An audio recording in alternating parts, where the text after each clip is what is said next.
Lumapit sa ating Panginoon at tayo ay manalangin.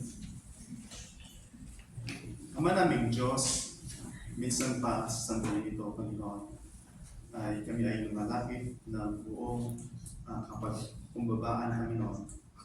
Lord, linisin po ang bawat isa sa amin upang sa aming pagtungo sa iyong mga salita. Tanggapin po namin ito, Panginoon, na mga pangusap niyo sa amin. Lord, there are needs na ma-review kami, Panginoon, na i-correct kami. Lord, itulad niyo po na mangyari po ito. Nabalhati, Panginoon, sa lahat ng accomplish niyo sa hapon ito, sa aming buhay at sa magitan po ng mga buhay na inyong patuloy na pinapahirap sa amin. Lord, at the end, aming dalangin na we will hail you as our Lord and our King sa aming pag-aaral. Maraming salamat. Ito ang panalangin sa tanging pangalan ng aming Panginoon Jesus. Amen. Amen. Yung ating context ay masangpungan sa Luke chapter 19, verses 28 hanggang verse 14. Ito po yung sabi sa ESV. Luke chapter 19, verses 28 hanggang verse 14. Verse 28, and when he had said these things, he went on ahead, going up to Jerusalem. When he drew near to Bethphage and Bethany, and at the mount that is called Olivet, he sent two of his disciples, saying, go into the village in front of you, where on entering you will find a colt on which no one has ever sat, and tie it and bring it here. If anyone asks you, why are you untying it? You shall say, the Lord has need of it. So those who were sent away and found it just as he had told them. And as they were untying the colt, the owner said to them, why are you untying the colt? And he said, the Lord has need of it. And they brought it to Jesus, and throwing their cloaks on the colt, they set Jesus on it. And as he rode along, they spread their cloaks on the road. And as he was drawing near, already on the way down the Mount of Olives, the whole multitudes of his disciples began to rejoice and praise the Lord with a loud voice for all the mighty works that they had seen, saying, blessed is the King who comes in the name of the Lord. Peace in heaven and glory in the highest. And some of the Pharisees in the crowd said to him, teachers, rebuke your disciples. He answered, I tell you, if these were silent, the very stones would cry out. Ito po ang buhay na salita ng ating buhay ng Diyos. Tayo po ay po.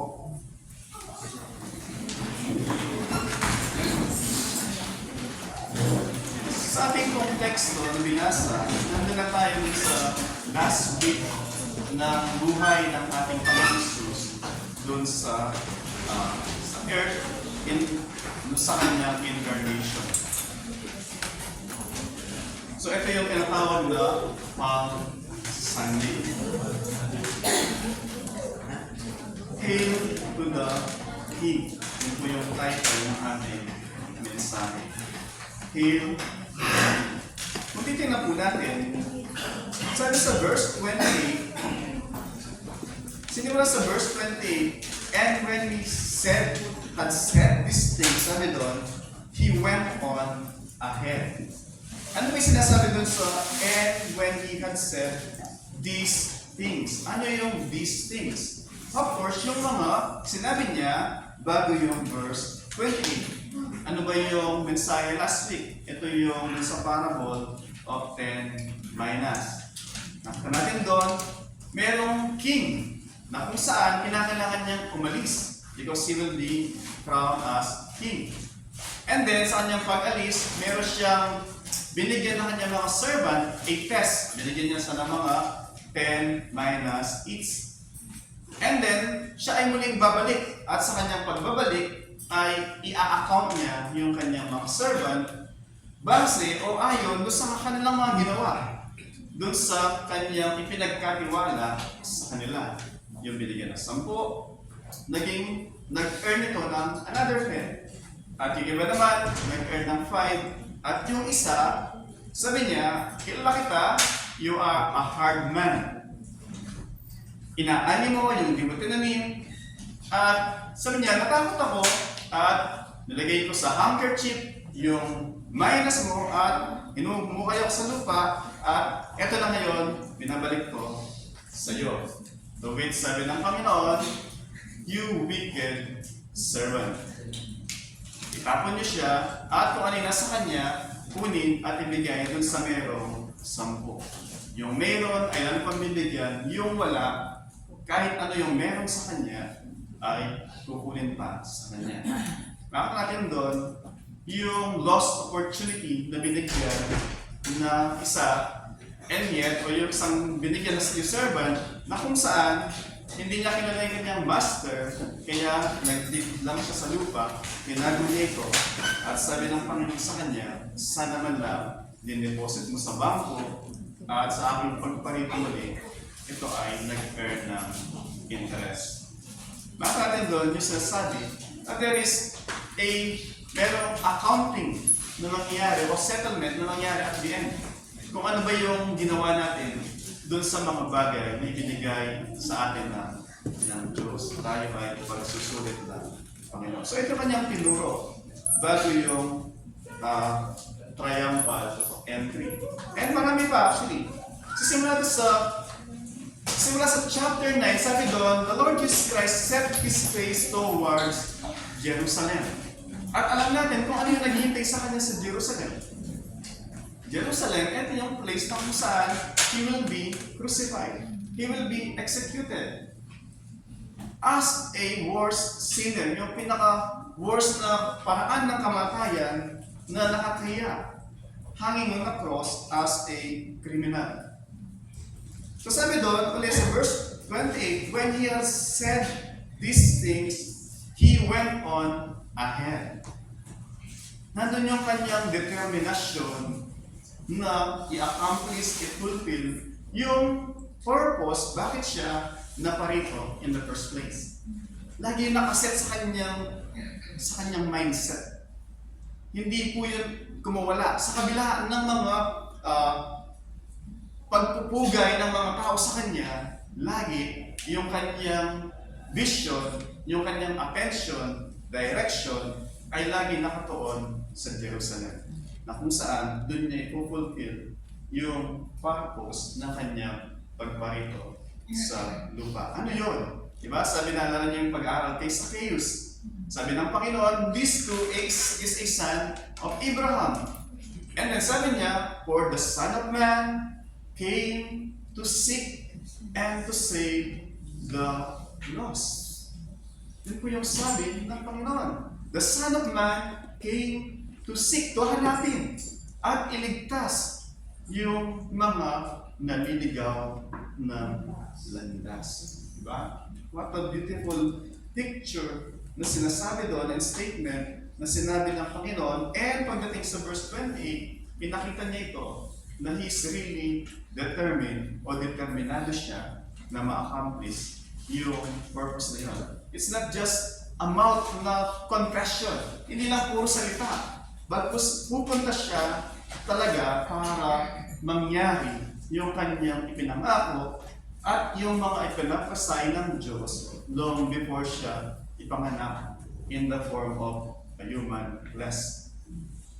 Samantala natin pagdating sa verse 29, when He drew near to Bethphage or Bethphage and Bethany at the mount that is called Olivet, He sent two of the disciples, saying, go into the villages in front of you, where on entering you will find a colt tied on which no one has ever sat. Ano po sinasabi doon? Ang Panginoong Jesus, nandun siya, perhaps dun sa tahanan, perhaps nila Martha, ni Mary, at saka ni Lazarus, at sinasabihan niya kanyang mga alagad, dalawa, sabi niya, sa pagdakon niyo dun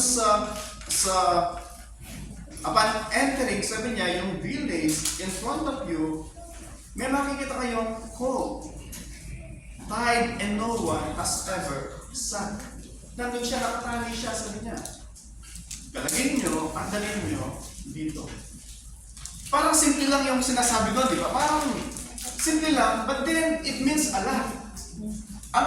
It means a lot yung simpleng pasahe na yun na sinasabi ng Panginoon sa kanyang dalawang alagad.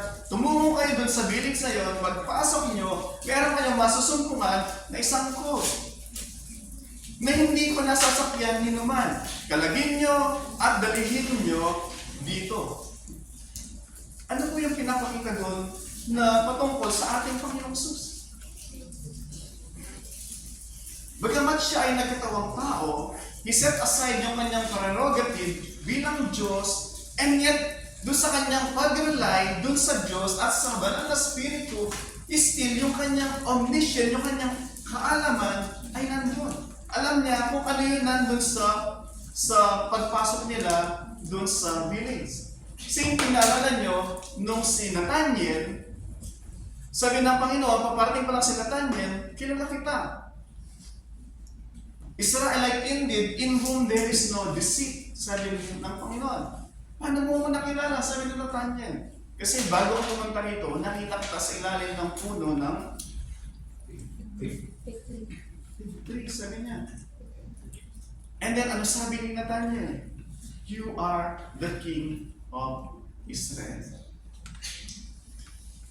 So, mga natin dito, simple na mga pangusap talata na naka-record sa Bible, and yet it gives us confidence na kung saan Jesus is omniscient at si Kristo being ang omniscient na kung saan ito ay attribute lamang ng Diyos.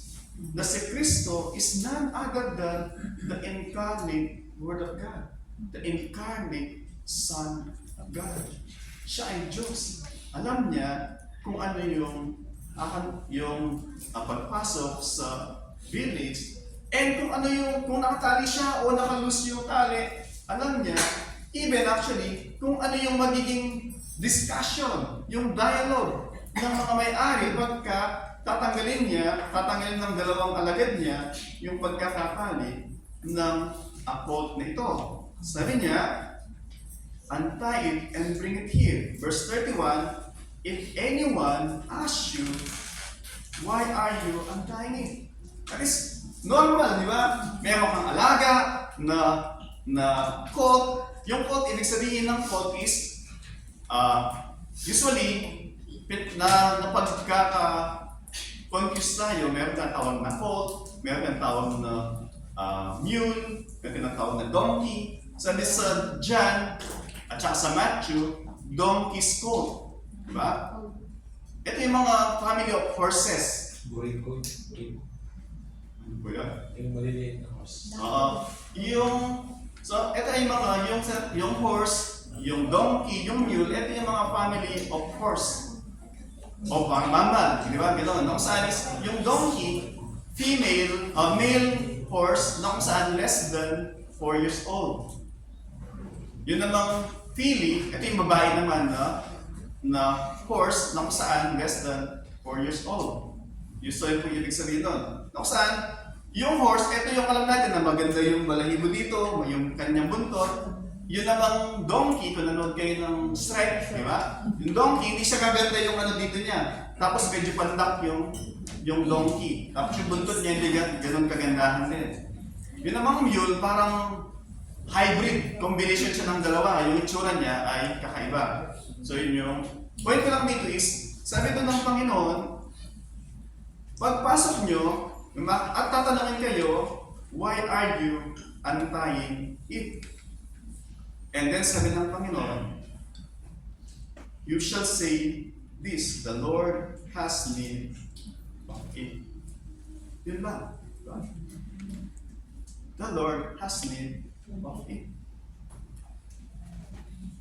Hindi mo na kinakailangan na, ano kaya yung sasabihin ko, kinakailangan kong mag-isip, mag-devise na, pag tinatanggalan ko ito ang tali, of course, tatanungin ako, kinakailangan kong gumawa ng mapalabok na pangusap para makumbinsi ko yung tao na ibigay sa akin yung kanyang quote. Diba? Kasi, grabe rito di ba? Pag nanakaw ng quote, di ba? pagnanakaw ng ari-arian ng ibang tao. Pero, sumunod sila. Ano yung sinabi nila? So those who were sent and went away and found it as he had told them. Una makita natin dito. Sinunod nila exactly kung ano yung inutos ng Panginoon. Exactly lang kung ano yung pinapagawa sa kanila. Yun lang ang kanilang ginawa. And then, kung ano yung sinabi ng Panginoon din na mangyayari na senaryo, and when they are untying the colt, its owner said to them, sinabihan na sila ng Panginoon, ito yung mangyayari. Only an omniscient God can predetermine kung ano yung kahinatnan o yung magiging discussion. And as they were untying the colt, the owner said to them, why are you untying the colt? And they said, the Lord has need of you. Yun lang. Kailangan ko ng Panginoon. And inallowed sila. Obviously, makita natin doon, itong lugar na to, ito yung lugar na kung saan just a weeks ago, merong patay ng 3 days, umaalingasaw na, and then binuhay niya maguli. Sino po yun? Lazarus. And of course, patay ka na ng 3 days, umaalingasaw na, binuhay ka maguli, of course, yung news nag-spread around doon sa lugar na yun. Yung pangalan ng Lord, na pangalan ng Panginoong Jesus, of course, very famous na doon sa lugar na yun. Diba?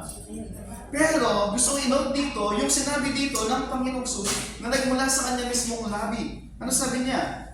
Pag tinanong kayo, anong ginagawa niyo? Bakit niyo tinatanggalan ng tali yung colt? Sabi ng Panginoon, the Lord has need of it. Yung word na Lord, sovereign one. The sovereign one has need of it. Mula mismo sa kanyang labi na sinasabi niya, yung pinaka-makapangyarihan, yung sovereign Lord, the Master, Jehovah o Yahweh, has need of it. Siya mismo kiniklaim niya na siya ay ang Panginoon. Hindi niya tinatago na kailangan ni teacher, kailangan ni master, kailangan ng Panginoon. So yung makita natin doon, the Lord claimed to be as the sovereign one. And then, hindi po doon natatapos. So, side yun ng Panginoon. But then, makita natin dito, sa side naman, noong, say, yung may-ari ng colt. Without any question na naka-record, nung sinabi, the Lord has need of it, binigay po nila, walang sabi-sabi. Una, let's take, flesh out natin yung tatlong point doon. Yung mga alagad na dalawa, sabi doon dalawa, inutusan sila, ginawa nila exactly kung ano lang pinapagawa ng Panginoon Jesus. Hindi sila kailangan mag-fabricate ng mga mapalabok na mga pamamaraan para makumbinsi yung tao. Diba? All they have to do is, the Lord has need of it. Ginawa lang nila kung ano yung inutos sa kanila. And then, tingnan natin yung sagot ng mga may-ari ng they gave it really para dun sa pangailangan ng Panginoon Jesus. For the purpose ng gawain ng Panginoon. We can reflect, we can ask yung ating sarili dun sa bagay na yun. Sana natin, ang Panginoon Jesus, sabi sa, let me read yung sa Colossians chapter 1, may sinasabi po, dito na nawa, makita natin yung gustong i-take home dito na. Colossians chapter 1, patungkol sa Panginoong Jesus, verse 15, sabi po, simula ko na sa verse 16 ng Colossians chapter 1. For by Him, yung hindi to, si Kristo. For by Him, all things were created. In heaven and on earth, visible and invisible, whether thrones or dominions or rulers or authorities, all things were created through Him, sa magitan niya, and for Him, para sa Kanya. Hindi lamang niya ginawa, hindi lamang nagawa sa pamamagitan niya, but nagawa sila para sa Kanya. All things hold, and He's before all things, in Him, all things hold together. Ano po yung pinapoint doon? When time came, that the one who created all things, sabi niya, I need this one. Yung mga may-ari, they simply gave it to the one who holds all things. To the one who owns all things. So isang magandang challenge sa atin, whenever the Lord is telling us, kailangan ko iyan. Ano yung response natin? Merong isang minsan na mga sad na mga instruction na sabi na, Lord, I give you my heart, give you my life.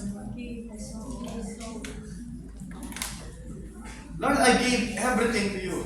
But Lord, not my pocket.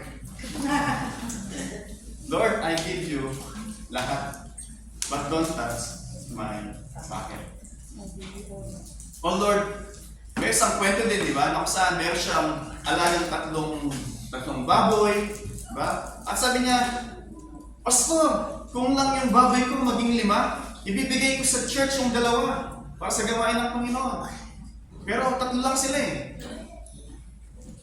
Pastor, kung lang yung baka ko, yung na 2, pag naging 3 sila, yung pangatlo, bibigay ko sa church para magamit sa gawain ng Panginoon. Pero 2 lang sila eh. Yung wala siya, yun ang sinasabi niya, pinapangako niya na ibibigay niya para sa Panginoon. Pero kung meron siya, huwag mong gagalawin yung mga meron na. Kung ano yung wala, yun yung willing sila. Tara natin, hindi hiling sa atin ng Panginoon kung ano yung wala tayo.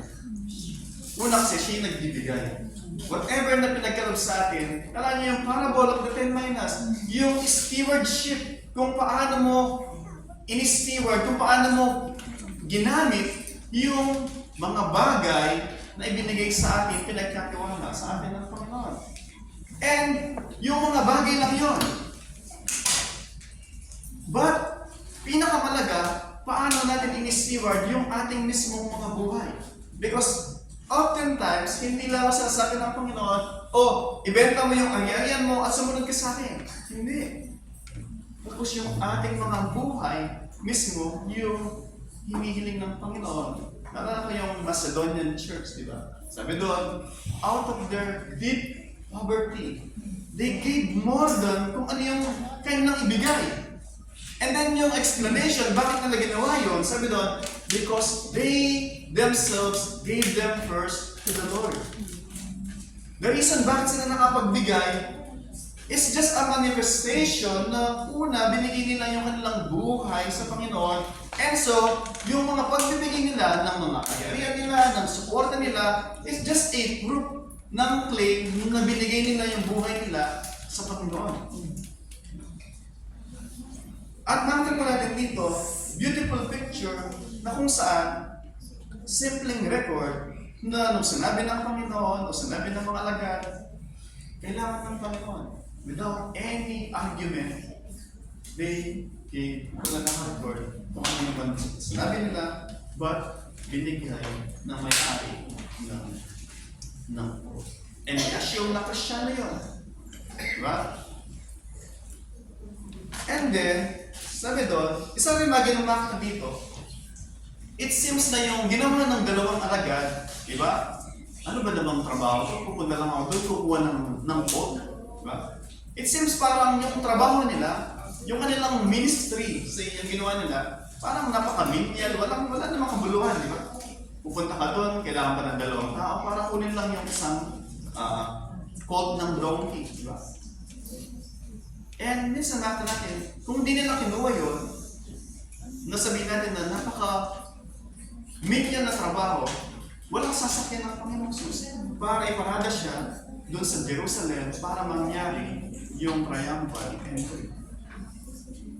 So sa gawain po ng Panginoon, walang maliit na bagay para sa atin. Walang malaking bagay. All are essential doon sa dais ng Panginoon sa kanyang gawain. So huwag naman po natin sabihin na yung trabaho ko lang sa church, yung minister ko ay ganito lang. I pray na dapat kakanta ako, isa ako dun sa mga nangunguna yung boses ko sa church. Diba? Iba-iba po yung bahagi dun sa church kung paano yung ilustrasyon ng katawan. Hindi lahat mata. Imagine yung mata lahat tayo, di ba? Hindi lahat ng bahagi ng katawan ay puro mata. May mata, may tenga, may bibig, may paa. Merong internal mga organs, hindi natin nakikita, but they are working behind the scene. And yet, ganun din po yung design ng Panginoon sa church. Na kung saan, wala pong mga minya na mga trabaho, ministry dun sa gawain ng Panginoon. All are essential dun sa plano ng Panginoon ayon dun sa kanyang design. And sabi po pagdating sa verse 34 o verse 35, and they brought it to Jesus, and throwing their clothes on the pole, they sat Jesus on it. Gusto mo manood nyo rin doon, yung sinakyan niya, as read kanina doon sa Mr. Lord na doon sa Zechariah chapter 9, verse 9, it was a prophecy na yung king na darating, yung kanilang long-awaited Messiah, darating siya na nakasakay dun sa colt, o donkey. It was prophesied, yung prophecy na yon was written 500 years bago ipanganak ang ating Panginoong Jesus. Na-prophesy yun bago pa. And yet, noong mangyari na, may sakatuparan na siya, sa pagparito ng Panginoong Jesus, say approximately 30 AD, yung time na yun, yung mga tao, nandun yung mix na reaction. Meron sabi doon, pagdating doon sa verse 36, and as he was rode along, they spread their clothes on the road. Ibig sabihin, yung ginawa nila, spreadin yung kanilang mga kasuotan dun sa road at even dun sa donkey's colt, ito yung kanilang recognition. Na ito na nga, yung long-awaited Messiah na kanilang in-expect. Yun yung pag-recognize nila, pag-accept nila sa ating Panginoong Jesus bilang siya na nga na kanilang inihintay na tagapagligtas. And then, sabi doon, and as he was drawing near already on the way, on the Mount of Olives, the whole multitudes of the disciples began to rejoice and praise God with a loud voice for all the mighty works that they had seen. They had seen, sa pasimula pa lang ng kanyang ministry, nakakita yung mga patay na nabuhay muli, yung mga bulag nakakita, yung mga meketong na gumaling, na kung saan, even sabi ni Nicodemus, di ba? Good teacher, alam namin na yung mga ginagawa mo ay hindi mo pwedeng gawin yan except the Lord is with you. Alam namin, sabi niya, hindi lang siya. Representing perhaps yung buong Sanhedrin. Alam naman namin, na galing ka sa Diyos. Otherwise, hindi mo magagawa yung mga bagay na ginagawa mo. So, naniniwala sila. And yet, sabi ko nga kanina, they were wrong dun sa isang bagay. Isang bagay lang siya, pero ito yung pinaka-key para maunawaan nila yung pagparito ng ating Panginoong Jesus.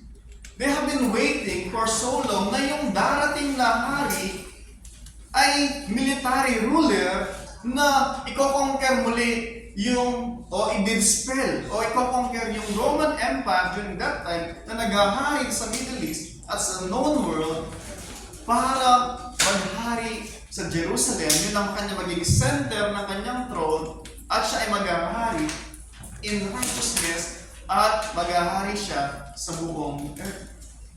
Yung Messiah na kanilang expect is a military ruler na mag-liberate sa kanila doon sa kanilang pagkakaalipin mula sa Roman occupation. Yun ang kanilang hinihimuay. Pero, hindi nila nakita, sa kabila ng maliwanag yung kanyang pagparito na nakasakay siya sa donkey, hindi siya nakasakay dun sa stallion. Ano yung pagkakaiba ng donkey dun sa stallion? Yung donkey, domesticated animal, lowly, humble. Ginagamit siya para mag-load ng mga burdens. Mag-transport, isasakay mo yung mga kargada mo, ilalagay mo sa donkey. Hindi siya sinasakyan ng isang warrior, ng isang mandirigma. Yung mandirigma, si Alexander the Great, pag nananakop siya, siya ay nakasakay na sa isang kabayo na matipuno, ito ay tinatawag na stallion. And usually, ito ay puti. Pero siya, hindi nila nakita. Sa kabila na dilat yung mga mata nila, nung nakasakay siya sa donkey, na-expect nila, with great excitement, na ito na, establish na niya yung kingdom ni David sa Jerusalem, at tayo na yung mag-rule doon sa buong mundo. Kung ano lang yung gusto nila, kung ano lang yung gusto nilang makita, yun lang ang kanilang nakikita. Yung donkey hindi nila nakita. Nakita nila, pero ang kahulugan ng pagparito na that He came as the King of Peace. Hindi King who will destroy and conquer yung Roman Empire. Makita po natin doon, sa kanyang pagsilang sa Luke chapter 2, nung yung mga anghel ay nagpakita sila sa mga shepherd, umaawit sila. Ano ba inaawit nila? Pagtitingnan natin sa Luke chapter 2, verse 14, ito po yung inaawit ng mga anghel sa pagsilang ng Panginoong Jesus. Glory to God in the highest, and on earth, sabi doon, peace among those with whom He is pleased. Peace, kapayapaan. Naparito siya, the first time na naparito siya to bring peace among men. It's not war. It's not destruction. But peace, reconciliation. Pero uli, yung hinihintay ng mga Israelita ay hari na mayroong dalang tabak at sasakop dun sa mga Roman Empire. Pero hindi yun ang ginawa ng Panginoon Jesus. He came to bring peace. Bakit po? Because yun ang higit na kailangan, yun ang supreme need ng tao. Reconciliation to God the Father. Kapayapaan sa Diyos. Na maibalik tayo yung broke na relasyon natin sa Diyos dahil sa kasalanan. Hindi po nila nakikita. Gusto lang nilang makita, sabi nga, kung ano yung sa tingin nila na need nila. They don't need yung forgiveness ng sin. Ang gusto nila, glory, na sila ay maghari sa buong mundo. But, tandaan po natin, without the cross, there is no glory. Uli po, without cross, there is no glory. Same din po mga kapatid sa ating mga buhay. If you are expecting that you will receive a glorified body na kung saan body suited to be with the Lord, doon sa kanyang presence sa langit, without the cross, you will not have yung glorified body suited doon sa presensya ng Diyos. Bagkus bibigyan ka tayo, bibigyan yung sino mang tao na walang Kristo, na hindi nagtiwala sa Panginoong Jesus, body din naman, but suited for damnation dun sa hell na walang kamatayan. Muli po, eto sin nagkamali yung mga Israelita dun sa unang pagparito ng ating Panginoong Jesus. They were waiting na kung saan someone who will usher them dun sa shortcut na road to glory. Without suffering, without sacrifice, and without yung cross. Pero ang Panginoon Jesus, alam niya na kung saan yung kanyang unang pagparito, He came as a lamb to be slain. Tata po natin sa lugan na yung araw na ito, yung Palm Sunday, ito ay na kung saan ito yung pagparito niya na kung saan siya ay bumarito siya to be slain as a Passover lamb pagdating ng Friday. Friday na kung saan usually sa mga Hudyo, yung isa-sacrifice na hayop, una, mamimili sila ng walang kapintasan. Yung hindi pilay, hindi yung may blemis na hayop. Mamimili sila na yung pinaka-maayos, pinaka-the best, yung pinaka-suited for sacrifice para sa kasalanan. At ito ay dadalhin nila sa tahanan ng pamilya para magiging pet mo siya. Imagine, mapapamahal ka doon sa hayop na to, and then pagdating ng Biyernes, kakatayin mo ito. So makita natin dito, ang Panginoon pumunta siya on Palm Sunday, accepted ng mga tao. Kinanggap siya ng mga tao. Ang mga tao, they are saying, Hosanna! Blessed is He who comes in the name of the Lord. And yet, pagdating ng Friday, lahat sila, ano sabi nila? Crucify Him. Crucify Him. Makita po natin dito, yung point na gusto kong i-take home, sa unang pagparito ng ating Panginoon Jesus, He came as the King, but King hindi kagaya ng hinahanap ng maraming tao. But He came as a King who will bring peace, not one who will destroy and conquer, but one who will restore yung broken, strained relationship natin sa Diyos dahil sa kasalanan. And sabi po doon, and as He was drawing near, already on the way down the Mount of Olives, the whole multitude of His disciples began to rejoice and praise God with a loud voice for all the mighty works that they had seen. Blessed is the King who comes in the name of the Lord. Hail the King. Hail to the King. Ano yung kanilang mainit na pagtanggap doon sa Panginoon as the promised Messiah. Tama yung kanilang pagtanggap, pero mali yung kanilang conception. Mali yung kanilang pakahulugan doon sa unang pagparito ng Panginoon Jesus. Hindi nila nakuha yung purpose ng unang pagparito ng ating Panginoon Jesus. And dahil na-miss nila yun, na-miss nila lahat. Na-miss nila yung the one thing that is very significant and important.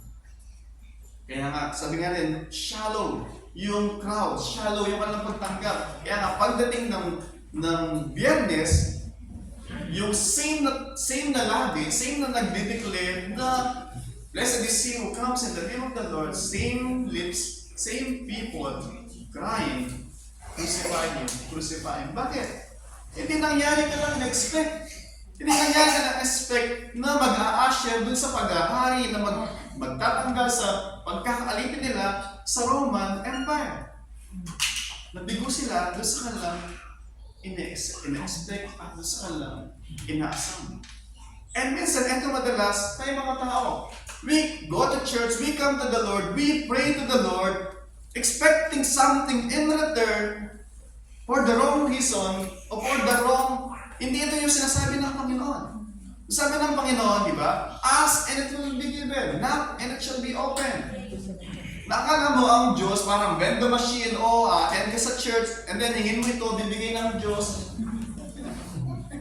Meron pong karugtungin sa simula. Sabi niya, seek ye first His kingdom and His righteousness, and all these things shall be added unto you. Yun po yung premises nun. Seek ye first His kingdom. Para yung will niya, yun ang maging will mo.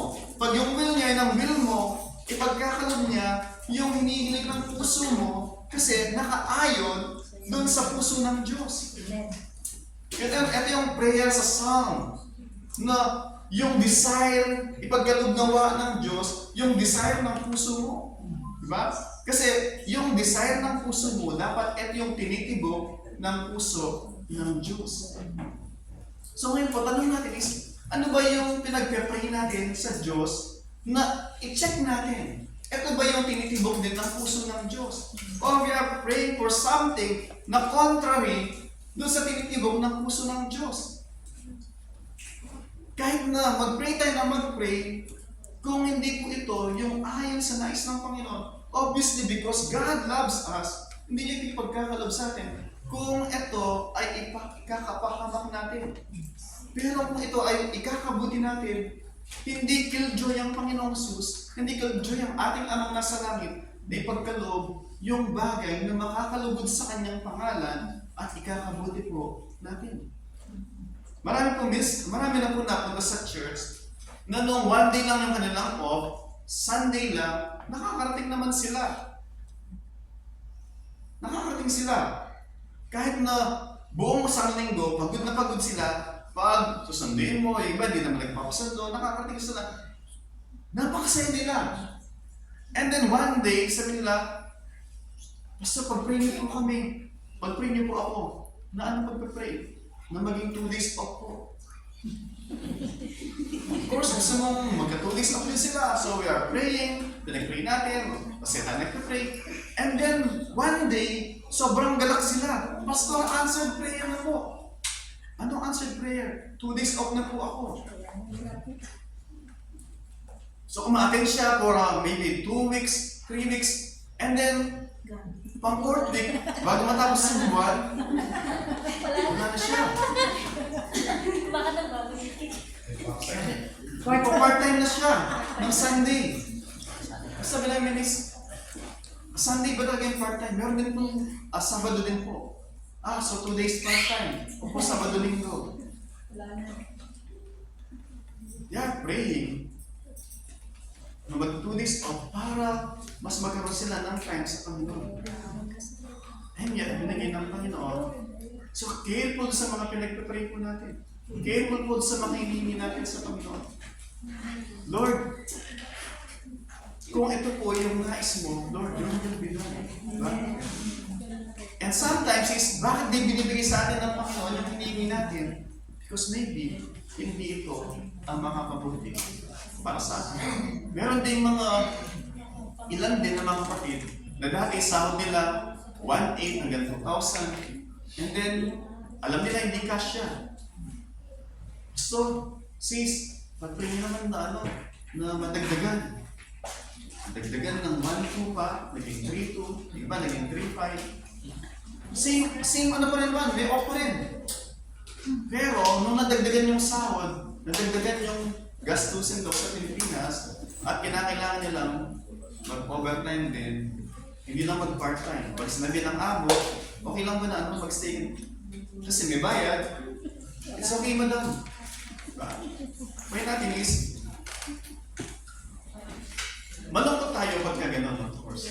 Pero sometimes, God is helping us na makita natin mismo ang ating mga puso. Ano ba talaga nasa puso natin? Ano ba talaga yung dinils sa tinitilo ng ating puso? Is it kung ano yung makakalugod sa Diyos? Or it's all about ourselves? So makita po natin dito na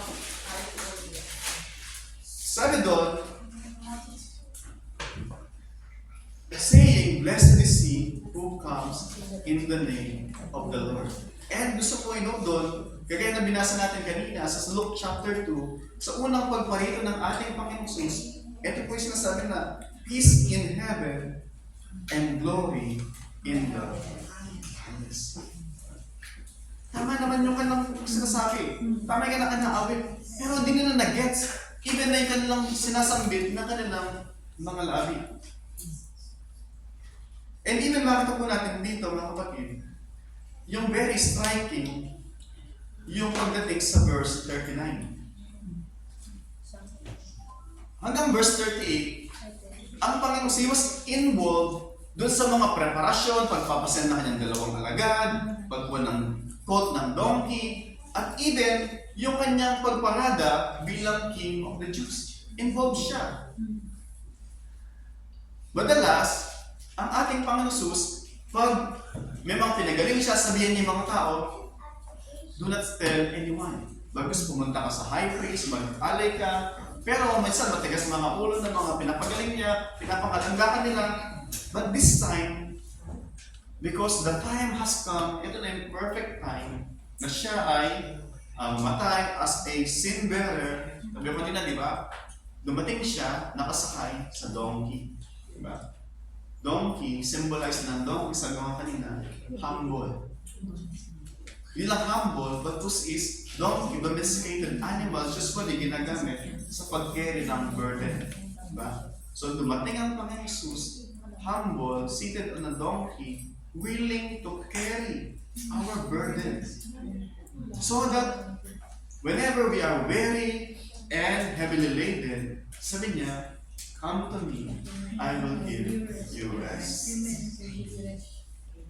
Because sabi niya, for my burden is light. He will carry you. Kasama natin siya. Sumata natin doon, even sinasabi niya doon, He came as a humble servant ng Diyos who came as a sin offering, sin bearer, para sa ating mga kasalanan so that magkaroon tayo ng peace with God the Father. So, sinasabi po, and yet sabi mo kanina, and yet pagdating sa verse 39, some of the Pharisees in the crowd said to him, Teacher, rebuke your disciple. Dahil nagre-rejoice yung mga tao, nag-celebrate sila, pinupuri ang Diyos, and the Lord Jesus is accepting, tinatanggap niya yung pagsamba ng mga tao. Nalala ko na si Pablo, sila nag-preach, and then yung mga tao, worship sila. Si Pablo, tinuro niya yung kanyang clothes, kasama si Silas, sabi niya, huwag niyong gawin ito. Kami man ay kagaya niyong mga tao. Pero ang Panginoon this time, He accept yung pagsamba, pagpupuri ng mga tao. Same thing sa Revelation, nung nakita ni John. Sabi doon, he felt like dead man, na kung saan he worshiped ang ating Panginoon Jesus. And yet, some of the Pharisees in the crowd said to him, Teacher, meron konting respect. Teacher, not Lord, but you are not my Lord. You are a teacher. I accept you as good teacher, as a good man, as a good model. Right? Ito sinasabi ng maraming tao, di ba? As long as Jesus Christ, not Lord, it's okay. As long as He's good teacher, good model, good prophet, but He's not Lord. I will accept. Pero, pag kiniklaim na niya, yung pagsamba ng mga tao, he has to be rebuked, kagaya na ginawa ng mga Pariseo na to. It seems merong respect, and yet, sabi nila, rebuke your disciples. Implications, sinasabi nito is, sinasamba ka ng mga tao, pinupuri ka nila, you don't deserve it. Hindi ka dapat sambahin ng mga tao. Please stop them. Para bang gentle, with respect na, pwede ba pahintuin mo yung mga tao? Sinasamba ka nila eh. Pinupuri ka nila eh. Sa Diyos lang, nararapat yung pagsamba. Ito yung gustong sabihin ng mga tao. And yet, ano yung sabi ng Panginoong Jesus? Oh, sorry, sabi sa verse 14. I forgot. Tao lang pala ako. Sa Diyos lang pala dapat ang nararapat ang pagsamba. Sorry, hindi na maulit.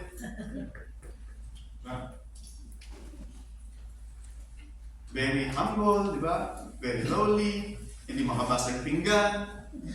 Madalas ang Panginoong gusto sinatawag siya ng nig, di ba? Pero madalas din, para siyang tigre. Di ba? Dumating yung mga kagaya ni John the Baptist, di ba? Anong tawag ni John the Baptist sa mga ulubong? You brood of vipers. Ano sabi ng Panginoong Jesus kay Herod? Tell that fox. And this time, sabi niya, without apology, hindi siya nag-apologize sa mga tao, sa mga Pariseo. Bago sabi niya, He answered them, I tell you, if this were silent, yung this dito, yung mga tao, if this were silent, the very stone would cry out. Kung yung mga tao na to na nagpupuri, sumasamba sa akin, ay tatahimik, even na yung mga stone who were my creation, they will cry out upang sila ay sasamba sa akin. Mga inanimate na mga object, they will carry. Naalala ko, yung minsan yung mga Pariseo din, sabi nila, we are Abraham's offspring. Sabi nila, ang sabi ng Panginoong Sus, kahit sa mga batong ito, kayang gumawa ng Diyos ng mga seed ni Abraham o ng mga anak ni Abraham.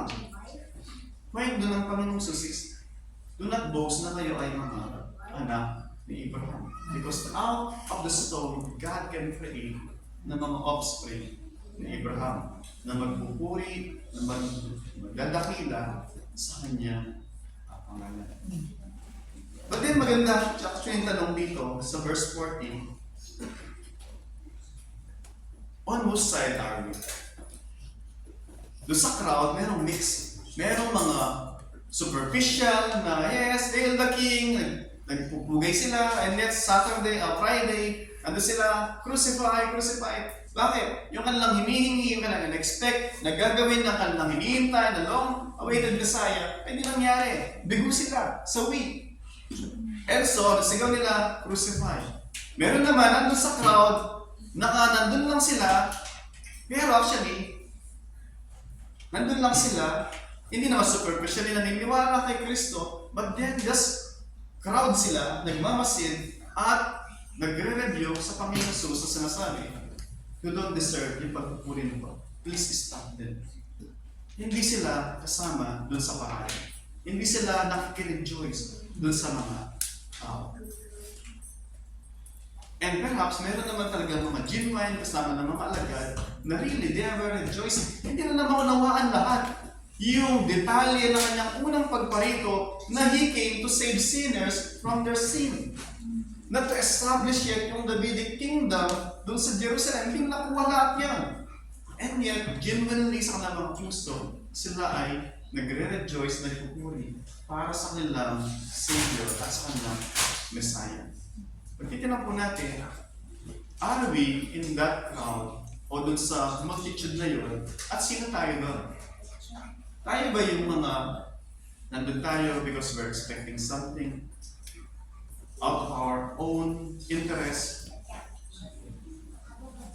Na pagka hindi nangyari yung ating hiningi, wala tayo, we will disappear, diba? Or tayo yung mga ilan sa mga nandun tayo, pero actually hindi tayo pabor dun sa agenda ng Panginoon Jesus to seek and to save the lost. Or tayo yung mga hindi natin maunawaan lahat yung detalye.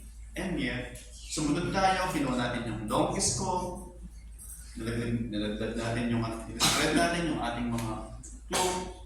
Ulit, just in passing, yung paglalagay nila ng kanilang mga cloak is a symbol ng pag-submit nila dun sa kingship ng ating Panginoon Jesus. Pag-submit ng kanilang allegiance, ng kanilang loyalty, ng kanilang devotion sa kingship ng ating Panginoon Jesus. Ganun din po ba tayo? Do we submit to the authority, to the kingship of our King Jesus? If so, makita po natin doon, meron tayong peace, kapayapaan sa Kanya as we submit doon sa Kanyang authority. Let me read po, yung sabi sa John chapter 12, ito, the same na account, bago yung triumphal entry, sa John chapter 12, may mababasa tayo. Let me read yung John chapter 12, verse 9 hanggang verse 11. Makita natin yung superficiality ng mga crowd.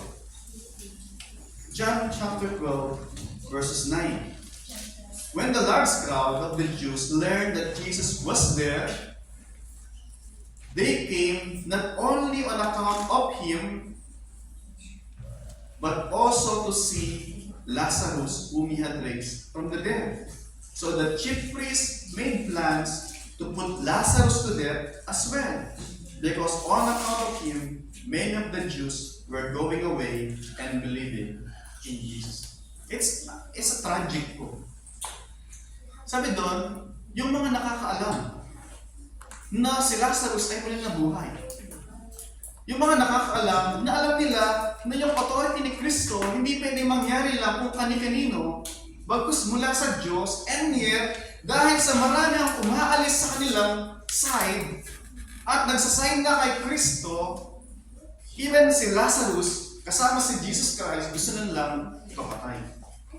Nakita niyo po yung sad, horrific, na dahil sa hardness ng mga puso nila, dahil puro sila centered sa kanilang sarili.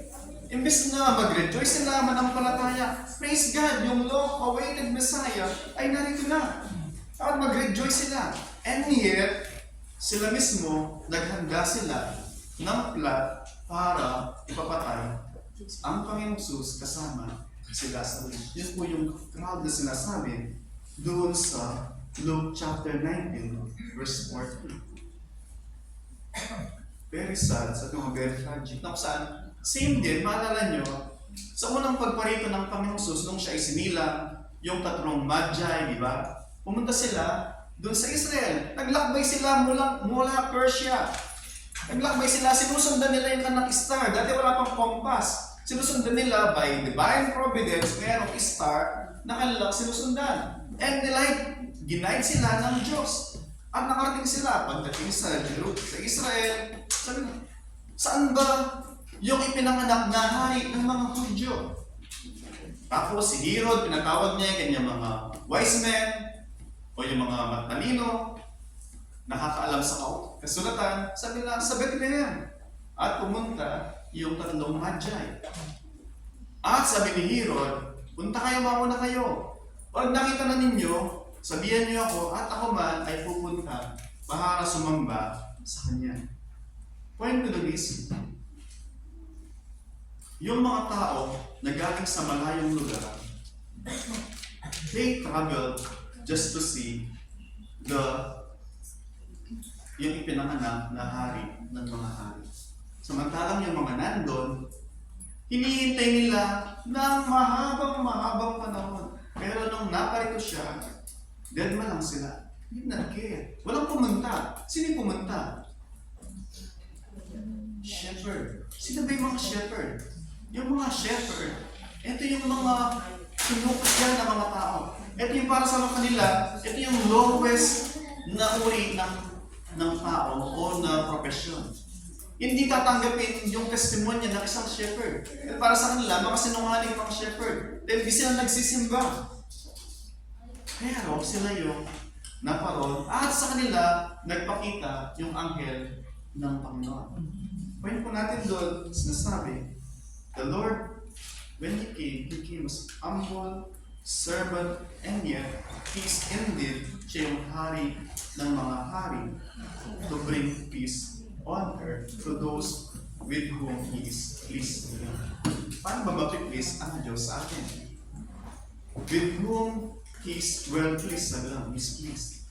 Paano ba mapiplease ang Diyos Ama sa isang tao? Yun lagi, pinakaluhanag po natin.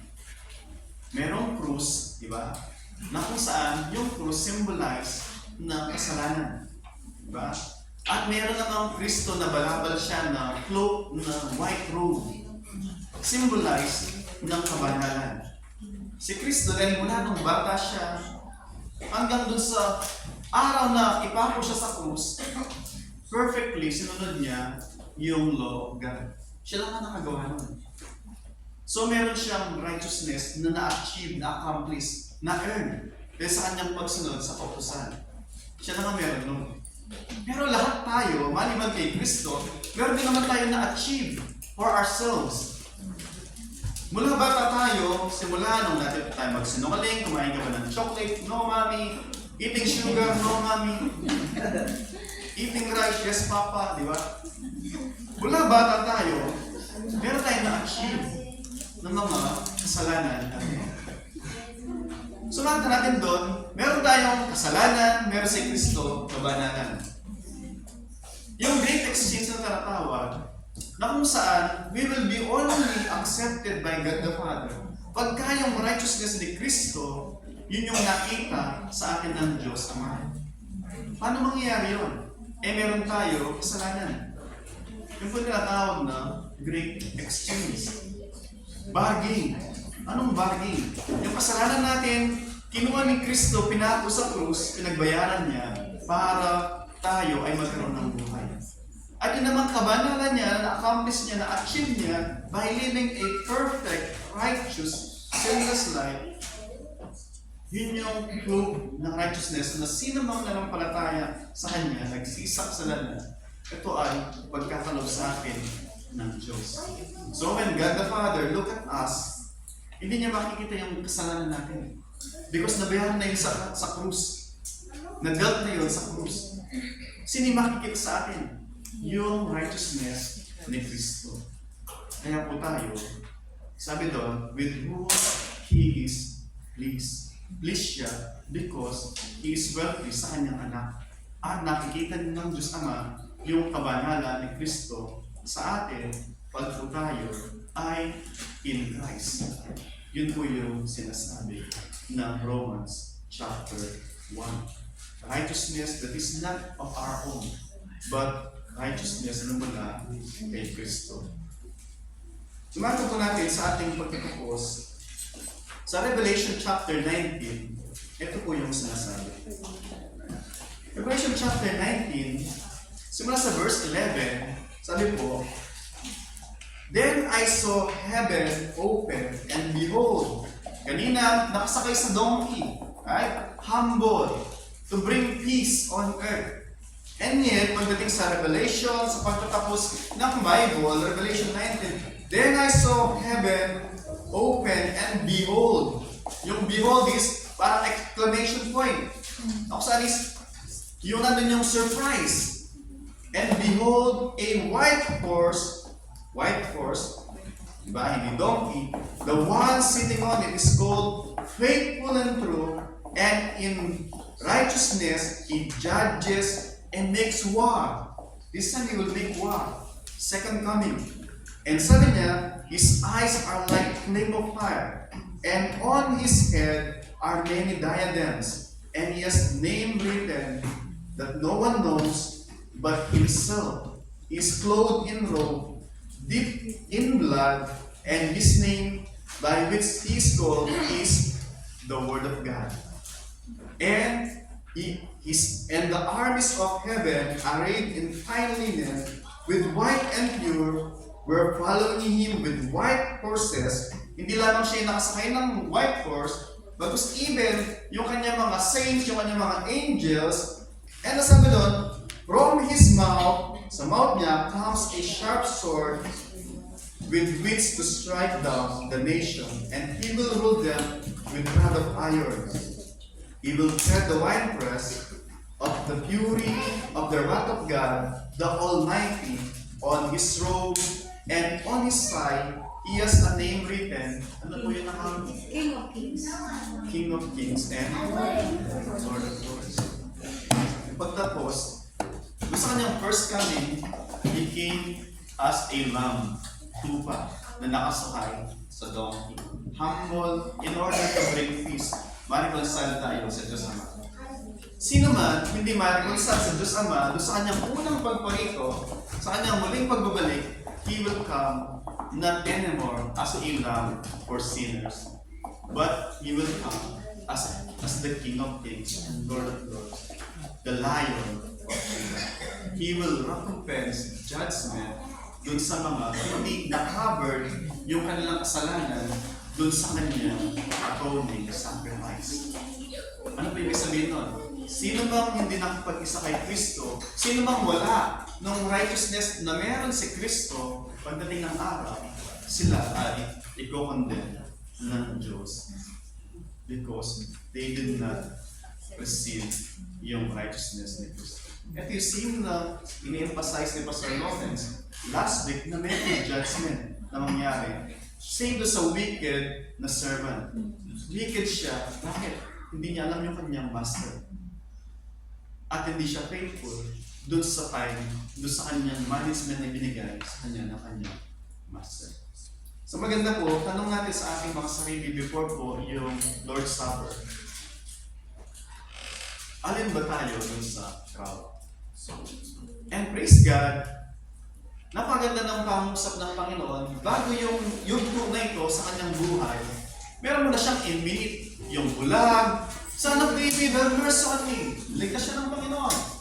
Isang pulubi, isang palabok, isang bulag, niligtas ng Panginoon. Helpless and hopeless, found refuge, found hope, found newness of life kay Kristo. Zacchaeus, na isang tax collector, sinner of sinner. Nandun siya, kasi taas ng puno ng sikamora, and then, nakita ng pas, come down. Ngayong gabi, tutuloy ako sa pangalan mo. Sabi ng Panginoon Jesus, today salvation has come to this house. For he too is a son of Abraham. But prior to all that, meron siya sinasabi na kung yung isang masamang judge, pag lumalapit yung isang widow, kinukulit siya, sabi ng judge, kahit wala akong takot sa Diyos, dahil makulit yung tao na to, ibibigay ko yung justisya para sa kanya, kahit wala akong takot sa Diyos. Dahil nakukulitan lang siya. Sabi ng Diyos, much more kaya na ang yung nasa langit na banal ay hindi pagkakalog sa kanyang mga elect, yung kanilang itinatanis sa kanya. Yung point doon, kagaya na sinabi ni Pastor Dong dati, it's a contrast yung sinasabi doon. Contrast, yung pagkakaiba ng wicked na judge at saka yung banal na Diyos. Yung wicked, pagkakalog niya, dahil sa nakulitan siya, much more yung Diyos natin na banal, pag lumapit tayo sa Kanya with a humble heart, with a sincere heart, He will listen sa atin. Ano man po yung mga kargahan natin ngayon sa sandaling ito? Di ko alam lahat ng mga pinagdaanan. But doesn't matter kung di ko alam. Because praise God, alam ng Diyos. Siya na nakakalam dun sa donkey, anong nangyari sa donkey. Alam niya yung sitwasyon natin. Alam niya exactly yung mga burden na dala-dala niya. And you can say sa Kanya, Lord, yung burden ko, I surrender them sa iyo. And above all, Lord, I'm surrendering my life sa iyo. And same yung widow, pagkakalamnan doon sa atin kung ano yung makakabuti sa atin. First, yung reconciliation sa Kanya.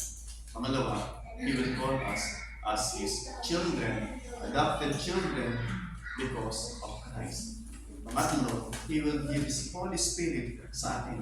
Gagawa at tutulong sa atin para mabuhay tayo na may kabanalan at lalayo dun sa anumang mga bagay na hindi makakalagod sa Kanya. He will give us both yung desire and yung will, hindi lamang yung both to will and to do, yung pagkakadesire para kung ano yung makakalagod sa Kanya, yun ang naisin at gawin ko natin. Magmamanifest sa ating mga affection, sa ating mga choices, sa pang-araw-araw.